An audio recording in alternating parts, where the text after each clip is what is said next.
고인이 되신 우리 현원초 집사님 101세를 사시면서 노후에 그래도 건강하신 편이었어요. 그런데 가서 이야기하시면 이 청력이 안 좋아서 참 답답합니다. 그런 말씀을 들었던 적이 있습니다. 여러분, 듣는 것은 복이에요. 그지요? 근데 중요한 것은 무엇이냐? 무엇을 듣느냐가 더 중요해요. 무엇을 듣느냐라고 하는 것이죠.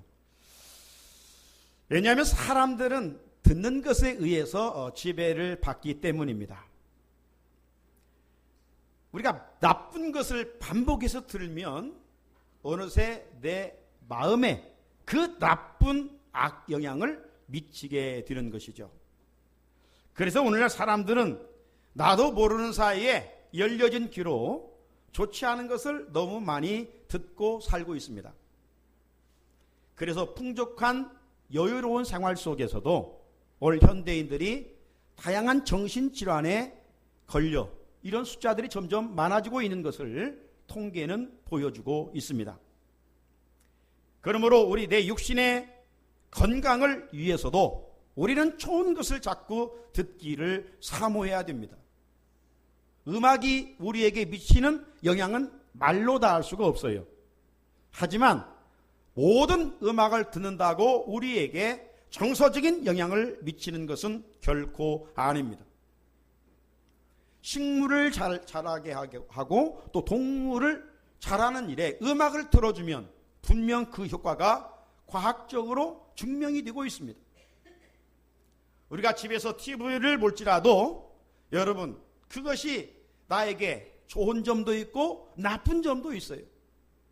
모든 TV 프로그램이라고 다 유익한 프로그램은 아니에요. 그러므로 우리가 좋고 유익한 정보에 자꾸 귀를 기울일 수 있어야 돼요. 그래서 우리가 육신적으로나 또 정신적으로 건강할 수가 있습니다. 그렇다면 우리가 영이 건강하기 위해서는 무엇을 들어야 될까요? 우리 영의 자양분은 무엇이냐 이 말이죠. 그건 두말할 것도 없이 하나님의 말씀입니다. 성도들이 하나님의 말씀을 들을 때 건전한 믿음이 세워질 수 있어요. 로마서 10장 17절 같이 한번 읽어볼까요? 시작. 그러므로 믿음은 들음에서 나며 들음은 그리스도의 말씀으로 말미암느니라. 아멘. 우리가 앉아서 듣는다고 이 선포되는 말씀을 다 이해하거나 소화할 수가 없습니다. 하지만 그래도 집중하고 사모하여서 하나님의 말씀을 들을 때 내 믿음이 자라게 되어 있어요. 여러분, 콩나물 시루에 물을 주지만 물은 다 빠져나갑니다. 그런데 콩나물은 자라요. 그 콩이 싹을 내고 자라서 먹을 수 있잖아요. 영적인 원리도 마찬가지. 우리가 하나님의 말씀을 사모하여 들을 때 이해가 되지 않지만 다 소화시키는 수는 없지만 그 말씀 들음으로 말미암아 내 믿음이 성장할 수 있는 것이죠. 그런 의미에서 오늘 또 이 더위에 성전에 올라와 하나님의 말씀을 들을 수 있다는 것은 은혜 중에 은혜요, 복 중에 복인 줄로 믿으시기를 바랍니다. 하나님의 말씀을 들음이 복이에요. 그런데 우리가 이렇게 지금 이 무더위를 지나고 또 장마가 지금 겹쳐지는 이러한 때입니다. 이런 계절에 우리가 1시간 예배 드린다는 것이 또 쉽지 않아요. 이 마귀의 강렬한 집요한 방해가 있어요. 그래서 앉아있다 보면 이 졸음마귀가 오기 쉽습니다. 우리가 하나님의 말씀 들을 때 이 졸음마귀를 물리쳐야 돼요. 정말 피곤해서 우리가 말씀 듣다가 한두 번 졸 수는 있습니다. 그러나 매주일마다 말씀을 들으면서 반복적으로 다른 시간에는 정신이 말똥말똥 하는데 말씀 들을 때 존다면 영적으로 문제가 있는 거예요.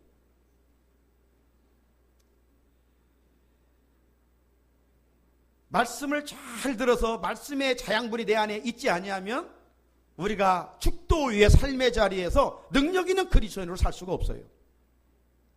왜? 영적으로 말씀이 없어 기근과 기갈을 당하고 있기 때문에 그렇습니다. 그 말씀의 능력이 내 안에 없으니까 쉽게 양심의 찔림을 받으면서도 세상의 지와 더불어 먹고 마시며 살게 되는 것이죠. 그리스도인에서 합당치 않는 일을 하게 되는 것이죠. 적당히 세상 것과 타협하게 되는 것이죠. 그러므로 오늘 우리는 성전에 올라와서 이 하나님께 예배를 정신을 다하 영과 진리로 드릴 뿐만 아니라 하나님께서 우리에게 주시는 이 축복의 도구 하나님의 말씀을 듣는 일에 선한 열심을 내야 됩니다.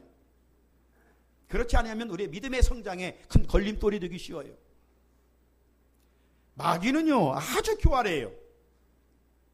그래서 이 마귀는 그리스도인들을 마지막 때 분주하게 만듭니다. 예. 누가 오라고 하는 데는 없는데 갈 데는 많잖아. 현대인들의 특징이 뭐냐? 분주함이에요. 바빠요. 예. 걸어가는 모습을 보면 여유가 없어요. 도대체 무엇을 위해서 그렇게 분주하게 살아가는가? 마귀가요 이 주일이 돌아오면 이 주일날 일을 만들어요. 그래서 주일을 지키지 못하도록 온갖 교활한 방법으로 성도들을 유혹을 해요. 오늘 우리들은 그 유혹을 물리치고 오늘 성전에 올라온 거예요. 그러면 올라왔으면 마귀는 저 36개 도망가느냐? 결코 그렇지 않아요. 예수님의 공생애를 시작하면서 마귀는 십자가까지 따라왔어요. 예수님에게도. 하물며 연약한 우리는 말할 것도 없어요. 마귀의 1차적 시험을 물리치고 주일에 와서 하나님께 예배 드릴 때 이 또 마귀는 그래 이제 왔으니 예배는 드려라. 하지만 말씀 듣는 시간 다양한 방법으로 방해를 합니다. 그래서 졸게 만듭니다. 엉뚱한 생각을 하게 만듭니다. 이따 오후에 할 일 그것을 생각하게 만듭니다. 뿐만 아니라 아직 해결되지 않는 세상적인 염려, 근심 여기에 짓눌려 가지고 하나님의 말씀을 듣고 묵상하는 것이 아니라 근심, 걱정을 묵상하면서 예배를 드리는 거예요. 이만큼 우리 공동체 안에는 영적인 치열한 전쟁이 일어나고 있음을 우리는 기억해야 됩니다. 왜 마귀가 이렇게 집요하도록 우리가 말씀 듣는 일에 방해를 하느냐? 그건 다른 것이 아니라 이 말씀이 마지막 때 성도들에게 능력인 줄로 알기 때문에 그런 거예요. 말씀은 뭐냐? 악한 영과 싸우는 강력한 공격용 무기입니다. 그래서 좌우에 날쌘 어떤 검보다도 예리하다고 말하고 있어요. 우리 성도들이 이 날쌘 검 하나님의 말씀으로 무장할 때 이 강력한 사단의 질을 파할 수 있는 능력 있는 예수 그리스도의 군병이 될 수가 있습니다. 그러므로 선포되는 말씀을 우리가 집중해서 사모하면서 들을 수 있어야 돼요. 그렇다면 오늘 본문의 주인공 이 여리고성의 기생 라합은 무엇을 들었느냐 이 말이에요. 무엇을 들었느냐? 기생 라합이 들은 것은 다른 것이 아니라 하나님께서 이스라엘 백성들과 함께 한다는 것을 들었어요. 뿐만 아니라 하나님께서 이스라엘 백성들과 함께 함으로 전쟁을 하면 백전백승한다는 것, 이건 소식을 들었어요. 나아가서 이 기생 라합은 하나님을 모르는 이방 땅에 살고 있는 여인이었지만 소문으로 그렇게 하나님이 그들과 함께 함으로 그들이 살고 있는 이 땅과 가나안도 하나님께서 이스라엘 백성들에게 주실 것을 알고 믿었어요. 그리고 그는 위대한 신앙 고백을 하고 있음을 오늘 성경은 우리에게 보여주고 있습니다. 결국 이 라합은 그 소문으로 들었던 하나님을 믿음으로 말미암아 이스라엘 정탐꾼을 숨겨주게 되었고 마침내 그 자신과 가족들이 구원을 얻는 놀라운 결과를 가져오게 되었습니다. 오늘 말씀 듣는 우리에게 이 기생에 사모하는 믿음이 우리 가운데 충만하기를 주의 이름으로 축복합니다. 오늘 본문의 시작은 그 배경이 여호수아 군대, 이스라엘 백성들이 지금 요단강 근처에 모압 시딤이라고 하는 곳에 머물러 있었습니다. 이곳에 왔을 때 이 여호수아가 2명의 정탐꾼을 선발합니다. 여리고성을 정탐하기 위하여 2명을 선발해요. 이때 여호수아의 그 마음이 참 많은 생각을 가져왔을 법하게 됩니다. 왜냐하면 모세가 지도자였을 때, 모세가 지도자로 있었을 때 이스라엘 백성들이 가데스 바네아라는 곳에까지 도착을 했습니다. 이 가데스 바네아 이곳에서 모세가 각 지파에 한 사람씩 12지파에서 12명을 정탐꾼으로 선발을 했어요. 그때 이 여호수아도 에브라임 지파에 속해 있기 때문에 12명의 한 사람으로 선발이 됐습니다. 12명의 정탐꾼들이 가나안 땅을 무려 40일 동안 곳곳을 정탐한 후에 돌아와서 보고대회를 갖지요. 그런데 그 보고대회가 어땠습니까? 이 여호수아와 갈렙이라고 하는 사람은 그냥 단순히 눈으로만 본 것이 아니에요. 믿음으로 봤어요. 영의 눈을 가지고 가나안 땅을 봤어요. 육의 눈으로 볼 때는 그들이 정말 기골이 장대하고 무서운 무기들을 준비하고 있는 것을 보았어요. 하지만 여호수아와 갈렙은 모세에게 뭐라고 보고합니까? 하나님이 우리와 함께 한다면 저들은 우리의 밥입니다. 그 땅은 정말 아브라함에게 약속했던, 우리에게 주시는 젖과 꿀이 흐르는 정말로 아름다운 땅입니다. 이렇게 보고를 했어요. 그런데 많아요. 10지파의 10명이 뭐라고 보고합니까? 그들은 믿음의 눈이 없었어요. 영적인 눈이 없었어요. 육의 눈을 가지고 봤어요. 그런데 육의 눈으로 본 것만 와서 보고합니다. 악평을 했지요. 모세 지도자여, 우리는 죽었습니다. 이제 아이고, 그곳에 가보니까 그들은 키가 우리보다 훨씬 크고 저들은 철기문화를 가지고 있습니다. 저들은 우리와 비해서 우리는 메뚜기밖에 되지 않습니다. 이제 우리는 죽었습니다.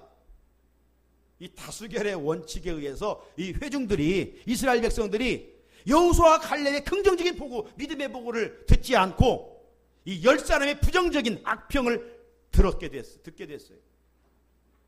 그리고 죽게 됐다는 그 서글픈 소식에 밤새 통곡을 했어요. 밤새 통곡을 했어요. 그러면서 왜 죽을 데가 없어서 여기까지 우리를 데려왔느냐? 자유가 없어도 애굽으로 돌아가서 우리가 배부르게 먹고 살자. 그러면서 하나님과 모세를 향해서 원망과 불평을 했습니다. 원망과 불평의 결과는 무엇이었습니까? 다른 것이 아니라 저들이 광야 40년 동안을 방황을 하게 됐습니다. 그리고 원망 불평했던 20세 이상 싸울 만한 사람들은 약속의 땅에 들어가지 못하고 가나안에 들어가지 못하고 다 광야에서 죽고 말았습니다. 이제 세월이 흘러갔습니다. 모세도 죽었지요? 지금 여호수아가 이스라엘 백성들을 이끌고 있는 지도자가 되었던 것이죠. 그리고 이전처럼 지도자의 위치에서 지금 정탐꾼 2명을 선발하여 가나안 땅을, 즉 여리고성을 정탐하게 하고 있습니다. 그러니 자기가 이전에 정탐꾼으로 친히 가나안 땅을 갔었던 일과 지금은 모세의 위치에서 자기가 지도자가 되어서 사람을 선별해 가지고 정탐꾼으로 보내고 있으니 참 많은 그런 감위가 여호수아의 마음에 있었지 않았겠습니까? 사랑하는 성도님 여러분, 오늘 이 여호수아가 가나안 정복을 앞두고 2명의 정탐꾼을 파송해서 보내고 있는 이 일을 통해서 우리는 하나님 주시는 교훈을 얻게 됩니다. 그 교훈이 무엇이냐? 우리들이 어떤 매사 일을 할 때 내 힘으로 하려고 하지 말고 먼저 믿음으로 선포하는 것입니다. 믿음으로 선포하는 거예요. 내가 하는 일에 하나님이 나와 함께 하실 것입니다. 힘든 일, 어려운 일이지만 내가 이 일을 하는 것이 아니라 하나님이 내 일에 함께 하실 것입니다. 하나님이 도와주실 것에 대한 확신을 가져야 돼요. 나쁜 일이 아니라면. 자, 그렇다고 이제 하나님이 도와주시니까 나는 가만히 있으면 되지. 감나무 밑에 가서 입만 벌리고 감이 떨어지도록 기다리면 되겠습니까? 이제 하나님이 해주신다고 했으니 기도만 하고 가만히 있으면 되겠습니까? 이건 믿음이 아니에요. 맹신이에요. 이단 사이비들이 하는 짓들이에요. 정상적인 믿음의 사람은 먼저 여호수아처럼 하나님이 함께 하심을 믿는 거예요. 그리고 그 믿음을 선포하는 거예요. 말씀을 붙드는 거예요. 그리고 가만히 있는 것이 아니라 정탐꾼을 파송해야 돼요. 왜? 이게 전쟁해야 되기 때문에. 오늘 정상적인 믿음의 사람은 하나님께 기도하고 끝나는 것이 아니라 내가 주어진 일에 최선을 다하면서 그 기도 속에 하나님이 지혜를 주어서 은혜롭게 그 일이 되어갈 수 있도록 하는 것이 믿음의 사람이에요. 전쟁, 물론 하나님이 한순간 적진을 어지럽게 만들어 싸우지도 않고 이해할 수도 있지요. 그러나 하나님은 특별한 일이 아니고는 그렇게 하지 않으십니다. 전쟁이 일어나면 싸우게 하십니다. 그때 전쟁에서 이기려고 하면 전략도 잘 세워야 돼요. 그죠? 또 군인들이 잘 훈련받아야 돼요. 또 지형을 잘 파악하고 있어야 돼요. 그래서 제가 군대 생활할 때 이제 저희 중대에 그 내후반의 책상에 항상 그 목표점, 폭발 곳을 늘 그려놓고 연구를 했어요. 특수부대이기 때문에 전쟁이 일어나면 북한이 침투하게 됩니다. 우리 중대 12명이 침투할 곳은 다른 곳이 아니라 평안남도 순천에 있는 화학공장입니다. 저희 중대는 그 임무를 가지고 있어요. 지금도 아마 제가 소속해 있던 중대는 그 타켓을 놓고 지금도 훈련받고 있을 거예요. 지형을 잘 알아야 됩니다. 어디에 어떤 나무가 자라고 있고 어디에 산맥이 있고 어디가 난코스고 그런 것을 알아야 전쟁이 일어날 때 효과적으로 전쟁하여 승리할 수 있기 때문입니다.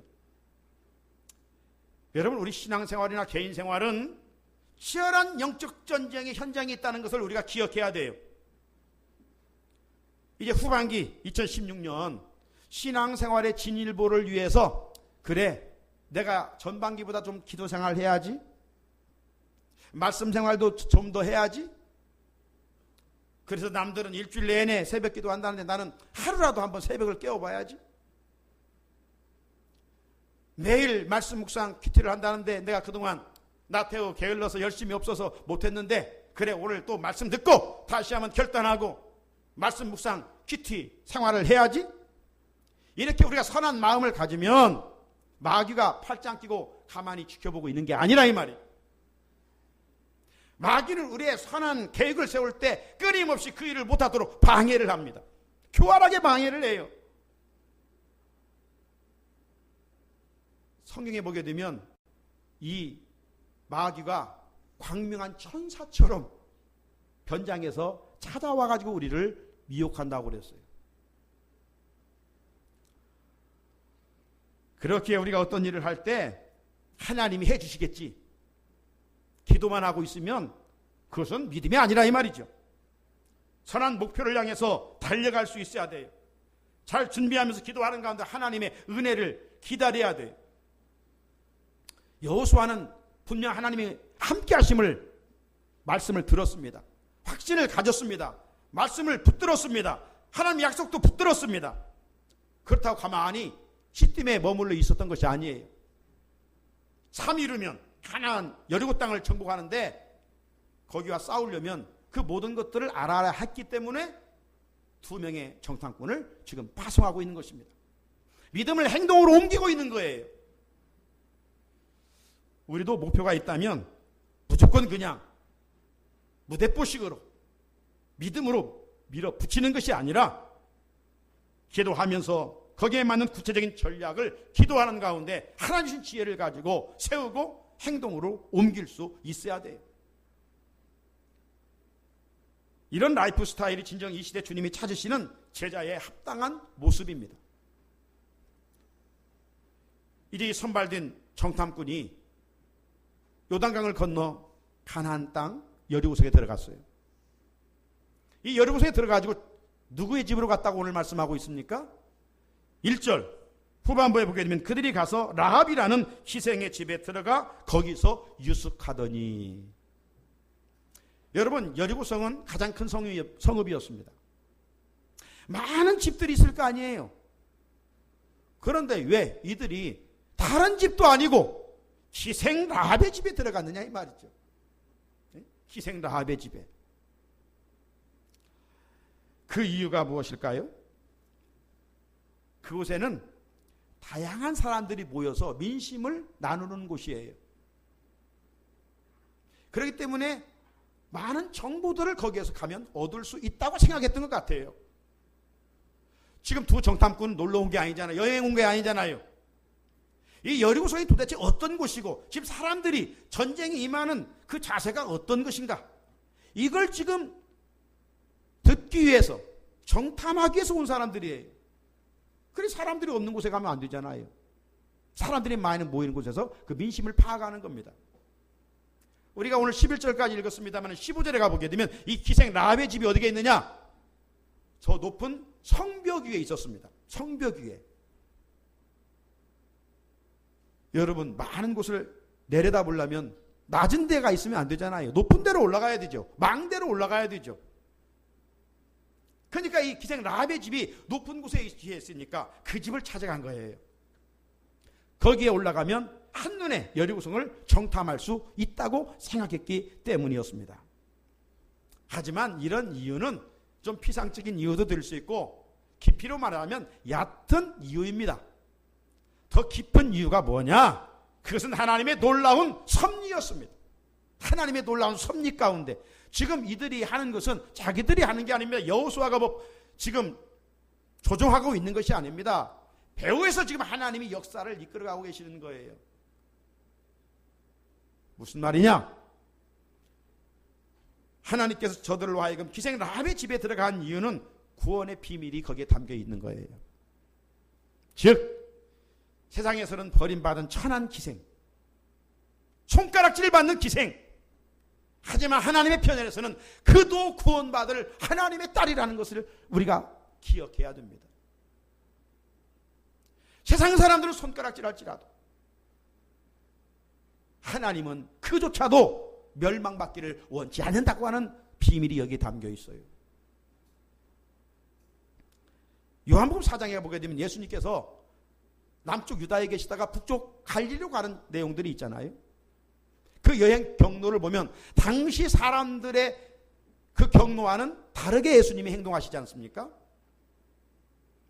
당시 사람들은 남부에서 북쪽 갈릴리로 여행할 때 직선도로로 중부 사마리아를 통과하면 가까이 갈 수가 있어요. 빨리 갈 수가 있어요. 그런데 당시 사람들은 그렇게 하지 않았어요. 이유가 있었지요? 중부 사마리아 사람들은 이 아수르와 전쟁할 때 이제 피를 섞었다는 것입니다. 저들은 정통 유대인이 아니라는 겁니다. 하나님의 자녀가 아니라는 겁니다. 그래서 정통 유대인들은 저 중부 사마리아 사람들을 개 취급을 했어요. 개가 지옥이었다 이 말. 아주 천하게 못 쓸 것이더라고. 지옥의 땔감들이라고 여겼어요. 그래서 그 땅 밟는 것은 부정적으로 생각해서 그곳을 가지 않았어요. 멀지만 요단동편으로 돌아서 중부를 거치지 아니하고 북쪽 갈릴리를 가곤 하였어요. 그런데 예수님은 그렇게 하지 않으셨잖아요. 요한복음 4장 4절에 보게 되면 예수님이 어떻게 하십니까? 같이 한번 읽어볼까요? 시작. 사마리아를 통과하여야 하겠는지라. 사마리아를 통과하여야 하겠는지라. 아주 의지를 가지고 꼭 그곳을 거쳐서 가야겠다, 이런 말씀이죠. 그래서 영어로 보면 사역동사 must로 되어 있습니다. 꼭 해야 되겠다는 것이죠. 예수님의 사마리아의 여행은 한 여인의, 버림받은 한 여인의 구원을 위한 행동이었어요. 이 여인이 어떤 여인이었습니까? 사마리아 성에서 행복하게 살았던 여인입니까? 아니지요. 5번씩이나 남편을 바꿔가면서 살았던 여인이에요. 그래서 동네에 소문난 여인, 저 나쁜 여인, 늘 손가락질 받았던 여인이에요. 중동 지역은 낮에는 얼마나 덥습니까? 그냥 낮에는 활동하지 않습니다. 물을 길러 오지 않습니다. 조석으로 시원할 때 수가성 우물가에 물을 길러 옵니다. 그런데 이 여인은 왕따를 당한 여자이기 때문에 사람의 낯을 피하여 지금 한낮에 정오에 수가성 우물가에 물을 떠러 온 것 아닙니까? 이 여인은 그런 이유로 수가성에 왔지만 예수님은 바로 이 여인이 물 떠러 오는 그 순간을 아시고 의도적으로 지금 사마리아 수가성을 가고 있는 거예요. 그리고 마침내 이 여인에게 목마르지 아니하는 생수를 마시게 함으로 구원을 받게 하지 않습니까? 이게 예수님의 사랑이고 복음의 능력입니다. 사랑하는 성도 여러분, 여리고에 오늘 살고 있었던 기생 라합과 예수님이 말씀하셨던 사마리아의 그 버림받은 비참한 여인, 이 여인처럼 우리들도 주님 편에서 보면 우리들 역시 참 형편없는 사람들이에요. 저들만 사람들로부터 손가락질 받거나 버림받은 인생이 아니라 허물과 죄로 죽었던 우리들이에요. 비참한 존재가 우리예요. 그 두 여인보다도 우리가 낫지를 못해요. 그럼에도 불구하고 주님은 나 같은 죄인을 구원하시기 위하여 먼저 찾아와 주셨고 불쌍히 여겨 주셨고 구원해 주셨고 하나님의 자녀 삼아 주셨습니다. 수요 예배 시간에도 말씀드렸습니다마는 이방 종교와 우리 기독교의 차이점은 여러 가지로 나눌 수 있지만 한 가지 특징이 뭐냐? 이방 종교는 사람이 신을 향해 찾아가는 것입니다. 자기의 소원 성취를 위해서 인간이 신을 찾아가요. 그러나 우리 기독교는 다릅니다. 우리 기독교는 신이신 그 하나님이 죄 가운데 있는 우리 인간을 찾아오셨어요. 영광의 보좌를 버리시고 낮고 천한 이 땅에 인간의 몸을 입고 오셨잖아요. 이것이 질적으로 달라요. 이게 하나님의 우주적인 사랑이고 이것이 바로 복음의 능력입니다. 사랑하는 성도 여러분, 우리 주변에는 이 여리고 살고 있는 기생 라합과 사마리아에 살고 있었던 버림받은 이 여인과 같은 사람들이 많이 있어요. 버림받았다는 말은 무슨 말이냐? 영적으로 하나님과 단절되어 살아가는 사람들을 말합니다. 아예 또 죄의 문제를 해결하지 못하고 살아가는 사람들을 말하고 있는 것입니다. 예수를 만나지 못하고 살아가는 사람들을 말하고 있는 것입니다. 예수님은 저들을 유면하지 않았습니다. 당시 사람들은 그들을 손가락질하고 유면했습니다. 만나기 싫어했습니다. 그러나 예수님은 그들을 찾아갔습니다. 하나님은 청탄꾼을 보내서 그들을 찾아가고 있습니다. 우리 주변에 하나님과 단절된 자를 우리들이 찾아가야 된다 이 말이에요. 외면하면 안 되는 것이죠. 주님의 마음을 품고 저들에게 다가가 내가 만난 예수의 생명의 기쁜 소식을 전해줄 수 있어야 됩니다. 그래서 기생 라합과 사마리아 여인이 구원을 얻었던 것처럼 생수를 맛본 것처럼 오늘 내 주변에 하나님과 단절되어가는 불신자들이 함께 예수 믿고 구원받아 약속의 땅 가나안에 들어가야 하지 않겠습니까? 이것이 하나님의 마음입니다. 우리는 어떤 사람이 꼴보기 싫을 때도 있습니다. 하지만 하나님의 눈에는 결코 보기 싫은 인간은 하나도 없습니다. 예, 모두가 하나님의 자녀이기 때문입니다. 그런데 여러분, 이 두 정탐꾼이 지금 그 여리고 땅에 들어가 가지고 지금 기생 라합의 집에 들어갔지만 이게 순탄치 않습니다. 우리 믿음의 생활이 하나님의 나라 갈 때까지 순탄치 않음을 말하고 있는 거예요. 어떻게 됐습니까? 이 여리고에 있던 어떤 사람들이 어느 날 보니까 낯선 사람, 모르는 사람들 두 사람이 기생 라합의 집에 들어가는 것을 보았습니다. 분명 여리고성에 사는 사람이 아닙니다. 수상히 여겨서, 오늘로 말하면 간첩이구나 생각해서 여리고 왕에게 그걸 보고를 했어요. 여리고 왕이 보고를 받고 가만히 있겠습니까? 사람들을 파송해서 빨리 그 사람들을 데려오라 명령했어요. 여러분, 여기에서 우리가 무엇을 느끼느냐면 성령의 강력한 역사가 있을 때 이 마귀의 역사도 뒤따라온다는 거예요. 선한 일을 할 때 마귀의 방해도 만만치 않음을 보여주고 있는 것입니다. 여러분, 지난 6월달 우리가 이 큐티 말씀 묵상지 내용이 느헤미야였습니다. 느헤미야는 아닥사스다 왕 페르시아 제국의 귀한 직임을 맡아 섬기고 있었습니다. 그러던 어느 날 자기 동생으로부터 고국 소식을 듣게 됩니다. 예루살렘이 다 불타 없어졌다. 성벽이 다 무너졌다. 마음의 아픔을 느꼈습니다. 마침내 왕에게 허락을 받고 고국 예루살렘에 돌아갑니다. 새벽 일찍 일어나서 다 살펴본 다음에 이제 성벽을 재건하겠다고 각오를 하게 되죠. 그래서 성벽 재건에 열심을 했을 때 대제사장 엘리야십과 더불어 많은 사람들이 그 성벽 재건에 동역자로 함께 일을 했습니다. 힘없는 연약한 여자들도 힘을 모아서 성벽 재건을 하는 일을 했어요.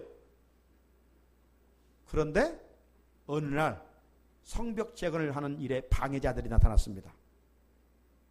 그들은 당대 권력을 가지고 있었던 산발랏, 도비야, 게셈 이런 사람들이었습니다. 이런 사람들이 나타나서 이 성벽을 재건하는 일을 방해합니다. 그리고 아닥사스다 왕에게 편지를 보내가지고 만약 느헤미야를 중심으로 여기 성벽을 재건하게 되면 이스라엘 백성들이 당신에게 바치던 조공을 바치지 않을 것입니다.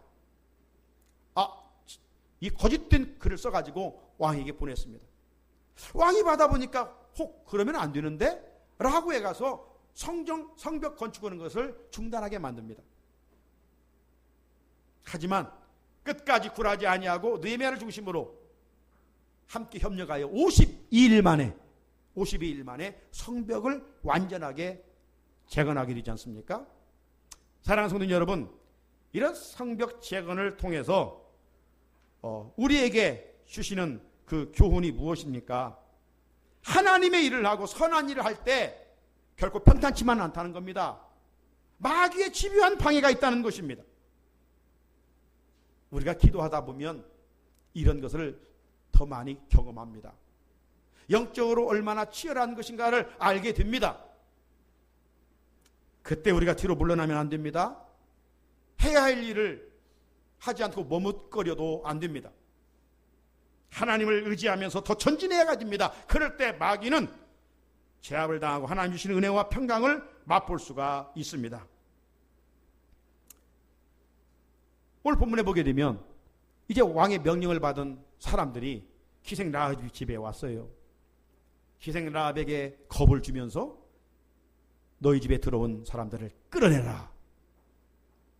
그때 이미 이방 여인이었지만 이 기생 라합은 하나님을 믿고 하나님을 의지한 사람이었어요. 그러게 두려워하지 않았습니다. 담대했습니다. 그리고 지혜를 발휘하여 이렇게 말을 하고 있어요. 오늘 본문 4절 5절을 보면 그 여인이 이 라합이 그 두 사람을 이미 숨긴지라 정탐꾼을 집안에 숨겨놨어요. 그리고 하는 이야기가 과연 그 사람들이 내게 왔었으나 그들이 어디에서 왔는지 나는 알지 못합니다. 그 사람들이 어두워 성문을 닫을 때쯤에 나갔습니다. 어디로 갔는지 내가 알지 못하지만 급히 지금 따라가십시오. 그러면 그들을 잡을 수 있을 것입니다. 지혜를 발휘해서 기생 라합이 그렇게 왕이 보낸 사람들에게 말했어요. 만약 이때 라합이 이렇게 말했다고 가정해 봅시다. 우리 집에 그런 사람 들어오지 않았는데요? 그렇게 시치미를 뗐다면 어떻게 되겠어요? 이 신하들이 이 집안을 샅샅이 뒤져라. 그 샅샅이 뒤지다가 정탐꾼이 발각 뛰지 않겠습니까? 그런데 오늘 이 기생 라합이 하나님이신 그 지혜를 가지고, 맞습니다, 제가 집에 머물러 있었을 때 낯선 사람이 왔습니다. 그들은 처음 본 사람입니다. 그들이 목이 말라 물을 달라 할 때 제가 물을 주었습니다. 그리고 물을 마시고 좀 쉬었다가 성문을 나갔습니다. 우리 집을 나갔습니다. 그 뒤로는 잘 모르겠는데요. 이렇게 재치 있게 이야기를 하게 됩니다. 여러분, 왜 오늘 간첩을, 스파이를 기생 라합이 숨겨주었을까요? 그의 신앙 고백을 통해서 확인할 수가 있습니다. 9절을 읽어보겠습니다. 9절 시작. 말하되 여호와께서 이 땅을 너희에게 주신 줄을 내가 아노라. 우리가 너희를 심히 두려워하고 이 땅 주민들이 다 너희 앞에서 간담이 녹나니. 아멘. 앞에서 말씀드린 것처럼 이 라합은 여리고라고 하는 이방 땅에 살고 있었습니다. 하나님을 섬기는 사람이 아니에요. 자기들이 섬기는 부족의 신을 섬기는 여인이었어요. 그런데 그 야훼 이스라엘 하나님이 이스라엘 백성들과 함께 하신 이야기를 소문으로 들었어요. 홍해를 열어서 마르게 하시고 육지와 같이 건너게 하시단다. 그리고 적들과 싸워서 백전백승하게 하셨단다. 그런 소식을 기생 라합이 들었어요. 사람들은 듣고 끝나버렸지만 이 기생 라합은 내가 믿는 신보다도 이스라엘 백성들이 섬기는 신이 최고의 신이구나, 가장 위대한 신이구나. 그리고 자기가 믿는 신을 포기하고 하나님을 섬기고 있었던 거예요. 그러다가 정탐꾼을 만나게 된 것입니다. 그리고 정탐꾼 앞에서 라합이 이렇게 고백을 하고 있어요. 11절 말씀 보게 되면 말씀 중에 너의 하나님 여호와는 위로는 하늘에서도 아래로는 땅에서도 하나님이시니라. 무슨 말입니까? 이제까지 내가 몰라서 내가 부족신을 섬겼지만, 우리나라 섬기는 신을 섬겼지만, 내가 하나님의 소리를 듣고 내가 이제 그 위대하시고 가장 좋으신 하나님을 섬기게 되었습니다. 이스라엘 섬기는 신이 최고의 신입니다. 가장 위대한 신입니다. 이런 고백이에요. 여러분, 출애굽한 후 이스라엘 백성들이 40년 동안 광야를 지나면서 하나님의 엄청난 은혜를 입었잖아요. 하나님이 모든 걸 다 해주었잖아요.